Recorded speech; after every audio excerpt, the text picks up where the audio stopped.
Hello friends, again welcome back to your favorite YouTube channel that is Atomic Study. तो start करते हैं हमारा next topic that is platelets. Without wasting time start करते हैं, बहुत जल्दी खत्म हो जाएगा, अभी पढ़ते हैं फटाफट. ठीक है, प्लेटलेट्स को थ्रोम्बोसाइट्स भी बोलते हैं. क्या बोलते हैं? Platelets are also known as thrombocytes. ये क्या होते हैं? ये एक सेल नहीं है, ये फ्रेगमेंट है. भाई मुझे एक बताओ, एक सेल है, उसके हिस्से हो जाएं बहुत सारे, तो वो क्या कहलाएगा? क्या वो सेल उसके अंदर न्यूक्लियस होंगे? तो जी नहीं, उसके अंदर न्यूक्लियस तो नहीं होंगे, हिस्से हो गए. तो ये क्या है? एक सेल नहीं है, ये फ्रेगमेंट है. किसका फ्रेगमेंट है? देखो, क्या बोलते हैं? Fragment produce from megakaryocytes. किससे? मेगाकैरियोसाइट, एक बड़ा सेल. देखो मेगा वर्ड किसके लगता है? बड़ा. बोलते हैं मेगा सेल, बड़ी सेल है, बम्पर सेल है. तो मेगा मतलब बड़ा. ठीक है, बड़ा, बहुत बड़ा है. हाँ, इसका ये बहुत बड़ा सेल है ये इसका. ठीक है, हाँ इसका सेल बहुत बड़ा है. ये इसका बहुत बड़ा है सेल. प्लेटलेट्स का जो प्लेटलेट जिस सेल से बने हैं वो बहुत बड़ा है. ठीक है, तो कौन है वो? मेगाकैरियोसाइट्स. मेगा बड़ा, ठीक है, साइट्स मतलब सेल. ठीक है, और आपको पता है ये कौन है? ये स्पेसिफिक सेल है बोन मैरो के. तो आप मुझे बताओ, आपका रेड ब्लड सेल कहाँ बनता है? बोन मैरो के अंदर.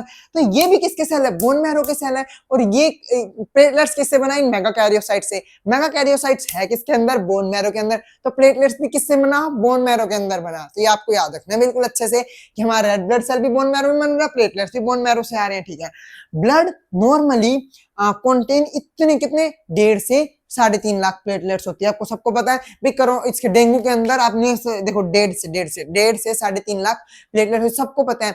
डेंगू के अंदर हमने भर के चीजें जानी. इसकी प्लेटलेट्स डाउन होगी, 70,000 आ गई. इसकी प्लेटलेट ठीक होगी, इसकी 1.5 लाख आ चुकी है, 2 लाख हो चुकी है, इसकी ठीक होगी प्लेटलेट्स. नारियल पानी पियो. ठीक है, बिल्कुल अच्छे से सब कुछ पता है हमें. डेंगू ने बहुत कुछ सिखा दिया हमको. ठीक है, प्लेटलेट्स के बारे में. पर डेंगू ये नहीं बता के गया कि इसका बहुत बड़ा है सेल. प्लेटलेट्स का सेल बहुत बड़ा है, जिसके अंदर, और उस सेल के अंदर क्या आते हैं?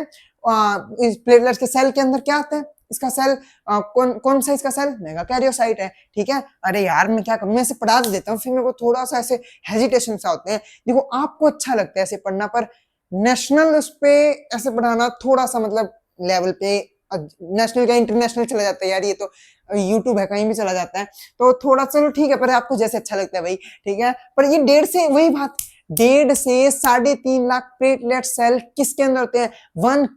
एक क्यूब बनाना है जिसकी एक साइड की लेंथ कितनी है? 1 mm है. वही बात है.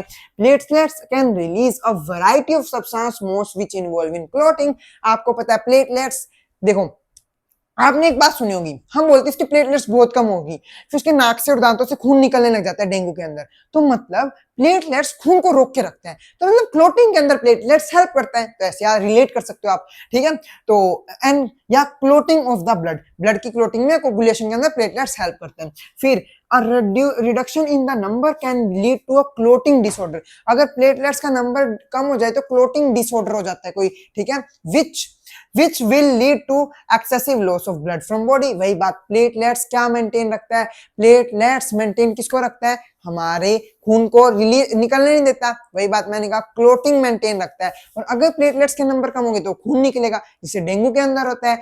तो आपको पता है हमने ना काफी चीजें कवर कर ली. और ना एक बार वो मत रिलेट करना इसको हीमोफीलिया से, कि वो हल्का सा कट लग जाता है और खून लगातार बहता रहता है. वहां पे क्लोटिंग फैक्टर होता है जिसकी कमी होती है. जैसे क्वीन विक्टोरिया के अंदर ये हीमोफीलिया की वो थी, कैरियर थी वो, पर था नहीं उसके अंदर हीमोफीलिया, कैरियर थी वो हीमोफीलिया की. ठीक है, तो वहां से रिलेट मत करना एक बार प्लेटलेट्स को. हाँ, क्लोटिंग फैक्टर की कमी होती है, क्लोटिंग फैक्टर प्लेटलेट्स से सिक्रीट करता है. तो हम मान सकते हैं प्लेटलेट्स की कमी से वो डिसऑर्डर हो जाती हैं, मान सकते हैं एक टाइप से. पर फिलहाल यहाँ पे डेंगू की बात चल रही है. ठीक है, तो हमने हमारे प्लेटलेट्स भी बिल्कुल अच्छे से कवर किए. तो आपने अभी तक देखो प्लेटलेट्स सारी देख ली अच्छे से. आपको पता है हमने 4 मिनट के अंदर पूरा प्लेटलेट्स पढ़ लिया. प्लेटलेट्स कितने जरूरी हैं, हीमोफीलिया और डेंगू दोनों जगह काम आ रहे हैं. ठीक है, और एक बात देखना, क्लोटिंग होती है ना, क्लोटिंग के टाइम में प्लेटलेट्स काफी चीजें सिक्रीट करते हैं, फाइबर्स वगैरह. वो हम आगे क्लोटिंग वाले टॉपिक में पढ़ेंगे. ठीक है, तो stay connected with atomic study. मिलते हैं नेक्स्ट वीडियो में हमारे नेक्स्ट टॉपिक के साथ. तो बाय. उससे वीडियो के साथ जुड़े रहिए, वीडियो को लाइक कीजिए, चैनल को सब्सक्राइब कीजिए.